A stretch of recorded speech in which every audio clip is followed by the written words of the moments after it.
join us today on the River Severn at Upton. It's late autumn and the river's really low and clear. I've been fishing for about 20 minutes and I've just started to catch some nice roach on a bollow. That's the method we're going to talk about today.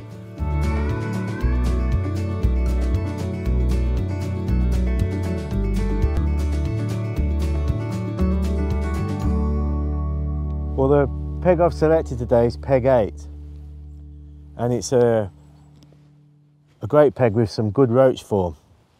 And because the river's low, you can see that a lot of pace has gone out the water. So my main pace is from about a third to the middle. And it's quite a deep swim as well. So it lends itself absolutely perfectly to fishing with a bollow. And a bollow or bolognese float is a Avon style float, fished top and bottom, and typically used with a bulk shotting pattern.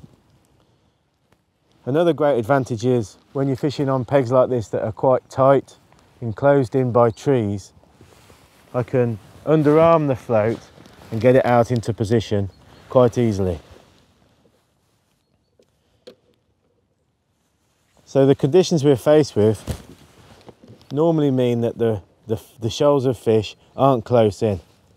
If the river was up and coloured, you'd probably be able to catch on a stick float and maybe even off the end of your rod. But I know when conditions are like this, you need to follow the fish out. And that's where fishing a bollow like this with a longer rod can really help improve presentation and also improve catches.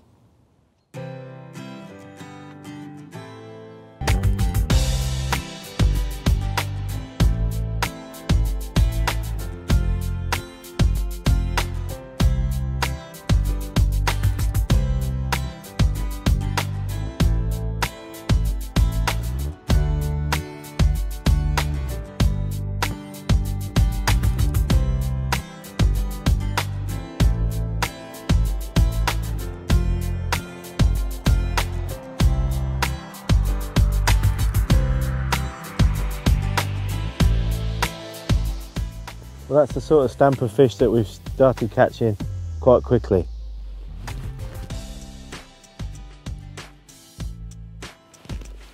My approach with feeding today was I decided to pick a line just this side of the middle and introduce 3 or 4 big pouchfuls of hemp to maybe attract the fish and just give them something to mooch about on, and then start loose feeding maggots very regularly.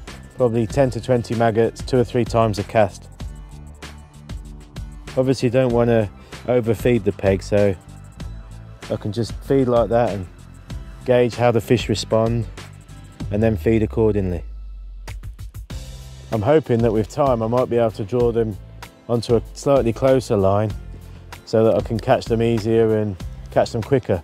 You'll notice that there's a lot of leaves coming down the river, and that's also a good advantage of using a bollow rig and a bolt rig like this, so I can almost bomb the bait through the leaves and get it down to the fish. I think fishing a waggler today would be a lot harder and probably very frustrating.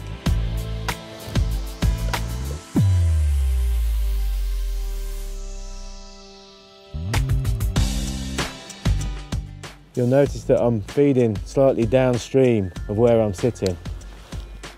Because the river's not flowing too hard, I know the maggots are going to hit the bottom well within the confines of my swim, and just makes everything easier if I've got the feed and my rig landing below me so that I can be in control of it all the time.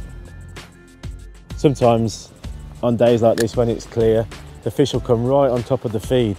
So you need to be able to fish effectively where you're feeding.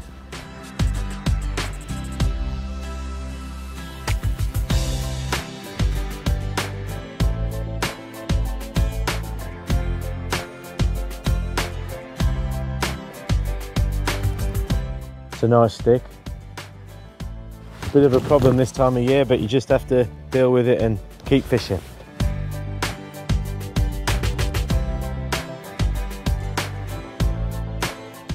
So you'll notice I'm using a long rod. This is a 16-foot match rod, and using a long rod on a day like this, on a swim like this with a bolognese rig, makes the job so much easier. I'm fishing around about 11 foot deep, so if I was using a 13-foot rod, just makes casting and controlling the float so much harder. So with a 16-footer, I can swing the rig into action, and it's just so much easier to control the float when I'm fishing well out past.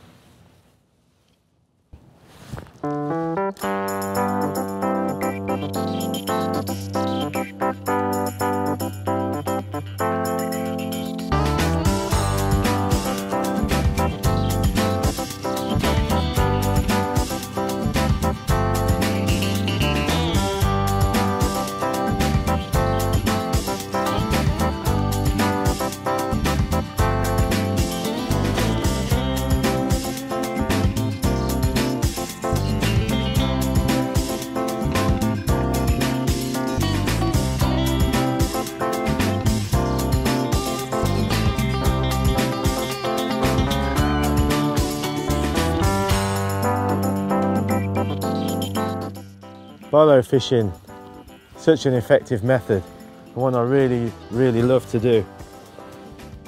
And it actually originates from Italy, from fishing on the rivers over there, and bolognese style fishing originated sort of way back in the 1980s.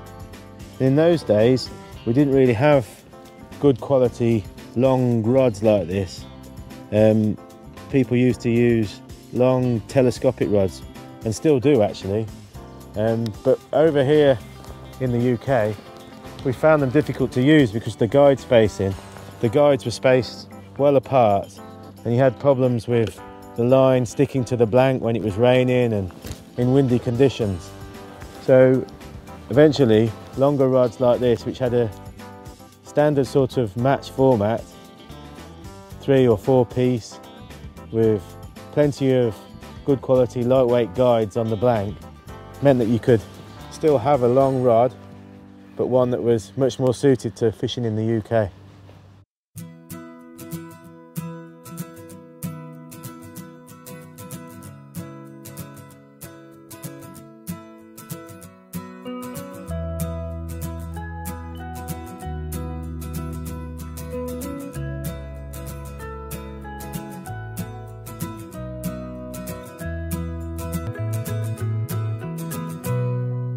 One of the hardest things to master when you're fishing a long rod and a bolognese style rig is tangles.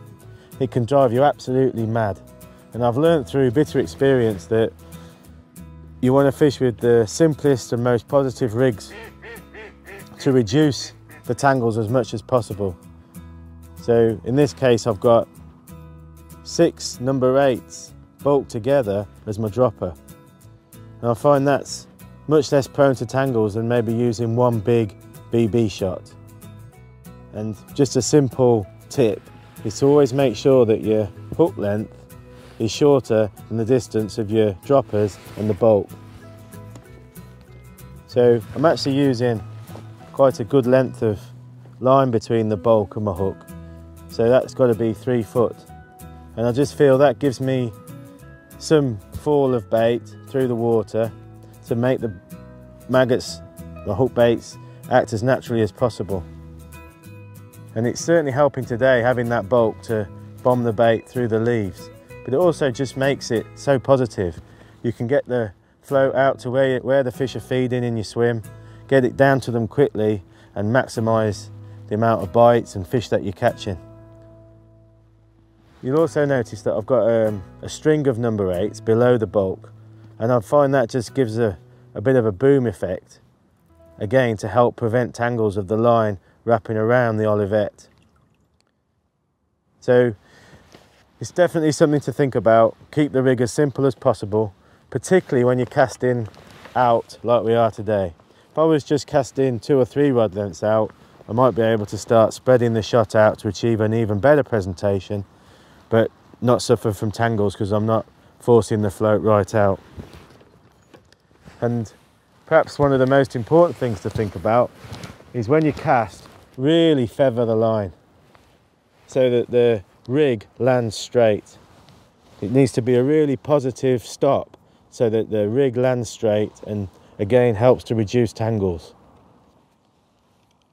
Okay, let's take a break from the action and have a look at the floats that we're using today. The best float so far seems to be this 4 gram Subertine Bolo. The 4 grams enabling me to get the bait out to where I want it and hold it in position and get through those leaves, and seems to be giving me a good compromise between being able to do that and still a quite nice presentation. You'll notice that this float's got quite a tapered Avon style body, which I really like. It's a float that will hold back a bit into the flow and allow me to control it, but doesn't give too much resistance when you strike. You'll notice that it's got a carbon stem, so the float itself is actually quite lightweight. It's not really got any weight built into it, and I think that's really great for helping to cast, because the float will want to follow the bulk rather than maybe cartwheeling a bit through the air that can happen if you have a heavier float. I've set up 2 floats, and another float that's worked well today is this 2 gram Steve Mayer version. So this is a bit more finesse, as the name suggests, with it being lighter and also even more streamlined. So it's not a float that's been able to fish easily in the middle of the river, but when I've been fishing a bit closer, like a third out, that float's worked quite well as well.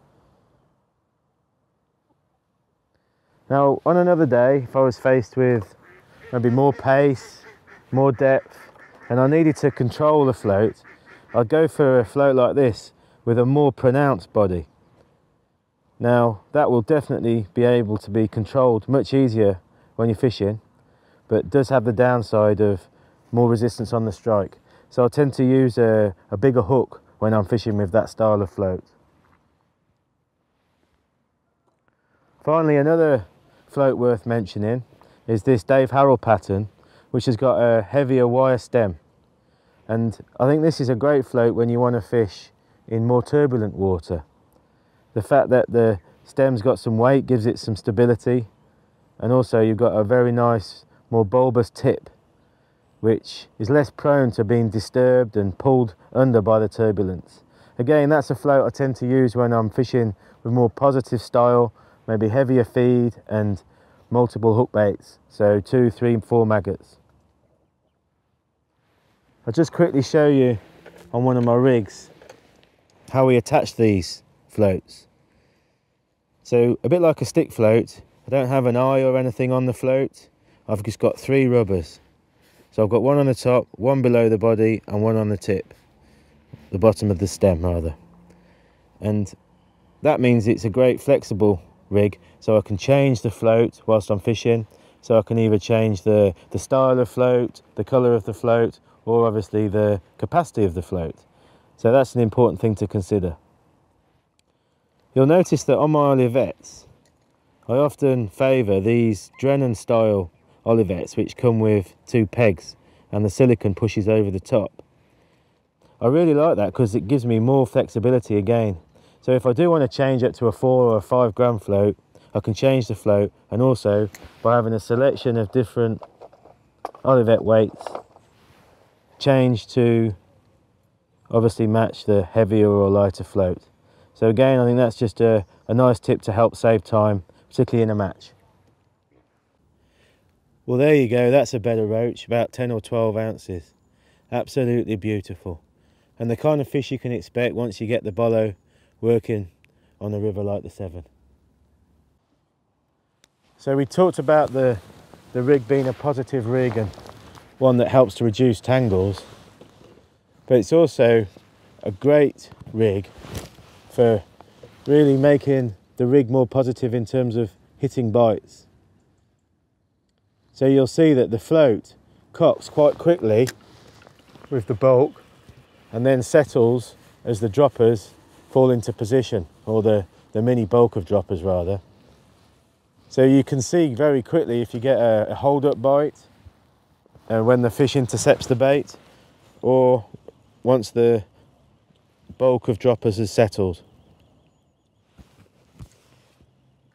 Okay, let's have a look at the rods and a bit of detail about the terminal tackle that we're using as well.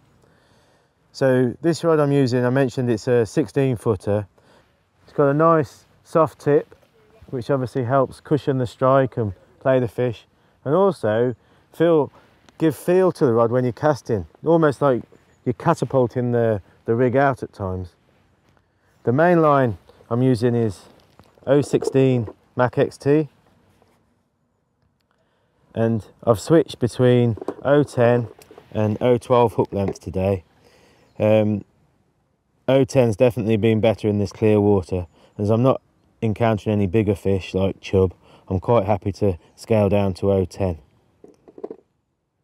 Hooks wise, again I've experimented with some different patterns to try and find the best for these conditions, and I've found that the B560 in a size 18 has been the best hook by far today. I'm fishing it with a single or double maggot. I did try 3 maggots on a 14, which can be a absolutely devastating tactic for catching bigger roach, but didn't really work today. And I've also tried a slightly smaller size 18 B510, which is another one of my favourite roach hooks.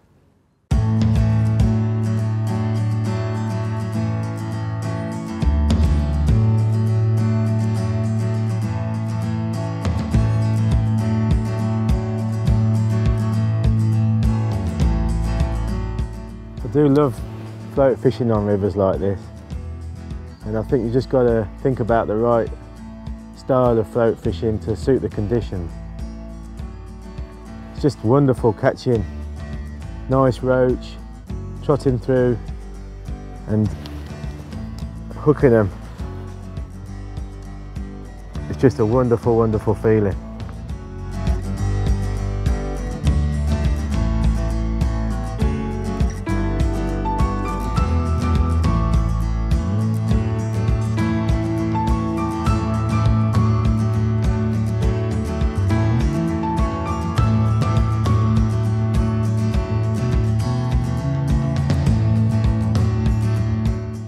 Wow, what a stunning net of roach. I've had over 100 fish for 15 to 20 pounds. All taken on the bollo, which was a devastating method today in the low, clear conditions and with all the leaves coming down the river. Thanks to Colin Harvey and Upton Angling Club for the fishing today. We'll put their details at the end of the video.